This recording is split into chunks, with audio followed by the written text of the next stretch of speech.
Hello and welcome to this week's trading strategy video with me, David Jones, and Trading 212. Now, we've covered quite a lot, I think, in recent weeks. We've looked at price action, oscillators, moving averages, breakouts, false breakouts, all this sort of stuff. So I thought this week would be a good opportunity to maybe just pause a little bit and look at what are some pretty common trading mistakes. And when it comes to trading mistakes, you can make a really long list, but I thought for the purposes of this, because it's going to be a short video and people just don't have the attention span these days, let's look at the top 3 trading mistakes. Let's start off. Number 1, you will have heard this before, and we're going to look at a real example from the last couple of weeks in a second. But I think one of the big problems is people cannot trade with the trend.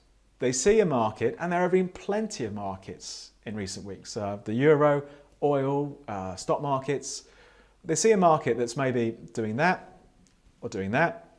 And if a market's been going up, up, up, up, up, they can't seem to bring themselves to buy into that market. They always want to try and pick the top, so they're going against the major move in the market. And the same, of course, for falling markets. If a market is sliding, plenty of people are trying to pick the bottom. But what are the chances, if you have a market that's gone up for 6 months or down for 6 months, that you nail the absolute turning point? It's highly unlikely, but let's look at a real example. Let's take a look at the euro dollar, which just recently moved out to 2.5-year highs. There are so many markets we could pick at the moment when it comes to looking at trends, but let's go with euro dollar because it hit a 2.5-year high last week, and data shows that with some brokers, something like 70% of clients were selling short the euro. But you're really trading against the odds. In a trend like this, in a strong uptrend, our approach should be looking to buy the dips. If you're selling short, look at the sort of moves you're trying to catch. They're tiny moves like this. What are the chances that you're going to pick the absolute top? It's much easier to try and position yourself for maybe the next swing over the next few days, next few hours, next few weeks, whatever your time frame is.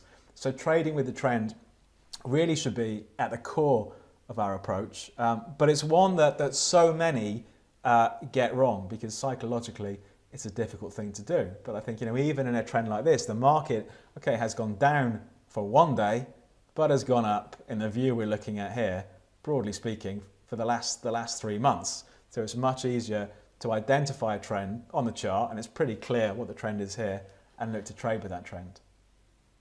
So there we go. We want to try and trade with the trend. Put the odds in your favour. If a market is going up over the time frame you're trading, look to be a buyer. If a market's going down, look to be a seller.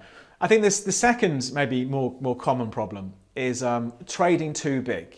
People might open an account with, let's say, £1,000, €1,000, $1,000, whatever it is, but they risk far too much on any one trade. If they do a trade where they're risking losing 250 euros, pounds, dollars, whatever it is, it's a massive risk compared to the size of the account.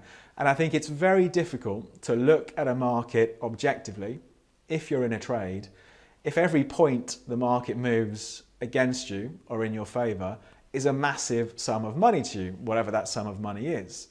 So I think we need to trade at a level where we're not obsessing about every small point move in the market. So I think it's a really important part of trading. When you start off, and even if your account grows, think, well, look, am I really comfortable with the level of risk I'm taking here? Because if you're not, then every time the market moves a little bit against you, you'll be panicked into maybe making bad decisions, getting out of the trade too early, or setting your stop loss too tight.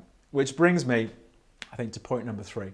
I think the third, maybe the most common mistake, maybe in there with trading against the trend, the most common mistake is, I think, when it comes to setting stop losses. First of all, if you're not setting a stop loss, you're just hoping the market is going to go in your favour. You don't really have a strategy for getting out if you're wrong, and that's a real issue. If you can't admit you're wrong, that's a real problem when it comes to trading. But let's say you do use stop losses, you're sensible, and you think, I am going to use a stop loss on a trade. I think probably the most common mistake when using stop losses is setting them far too tight to where the market is trading. And we're going to look at a great example in a second for this. So you don't even give the trade time to work in your favour. You're so worried about losing on the trade you're not even giving it a chance to be a winner. So to see a real example from last week, we're going to take a look at the price of oil. I think oil is as good an example as any to illustrate where people can go wrong with stop losses. So what we've got here, we've got each candlestick represents an hour, and we've got the last week of July, the beginning of August as our trading view. Let's take the last day here. So this is on the 4th of August that we've got on our chart here. So the market traded as low as $48.48. That was 11 o'clock in the morning.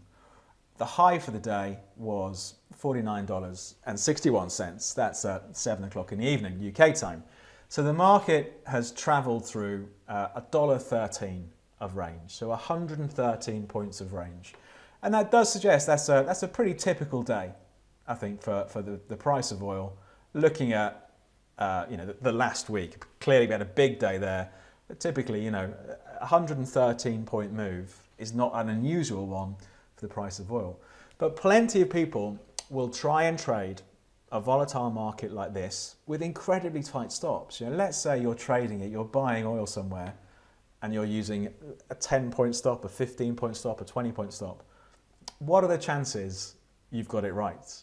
Chances are you're going to get stopped out just in the noise of the market, so you're not giving your trade time to work out. And if you're buying in here because you think it's going up and using a 10, 15-point stop, you're almost asking the market to stop you out, because this is on a day where the market moves through 100 points. So I suggest we need to give some thought to the size of our stops. Don't be afraid to use wider stops and trade a little bit smaller, and set them in logical areas rather than just buying or selling randomly and hoping the stop works out. For example, it's always easy to look at these things in the past, of course, but we've talked about setting stops before.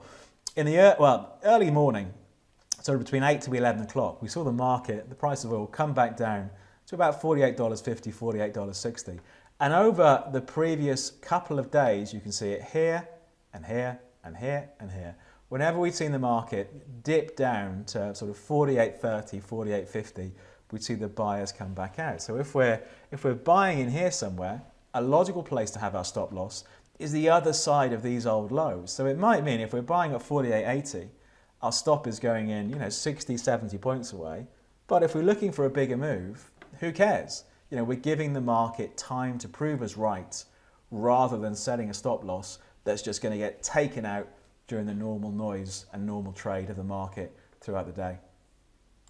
So there we go. I think the three most common mistakes: trading against the trend, trading far too big in terms of the size of your trades when compared to the size of your account, and probably the most common one, setting stop losses far too tight. So you just get knocked out in a small move against you, which is just normal market noise. So a little bit of a different approach this week, but hopefully, it's given you something to think about when it comes to your own trading. Next week, we'll take a look at another different trading strategy. As usual, if you have any questions about what's been covered today or something you'd like us to cover in the future, just leave us a message in those comments down below. If you like the video, click the thumbs up. If you're not subscribed, if you click that button that should have magically appeared there, you'll get automatically notified when the next videos get uploaded. But for this week, from me, David Jones and Trading 212, we'll leave things there, and I hope you have a good trading week.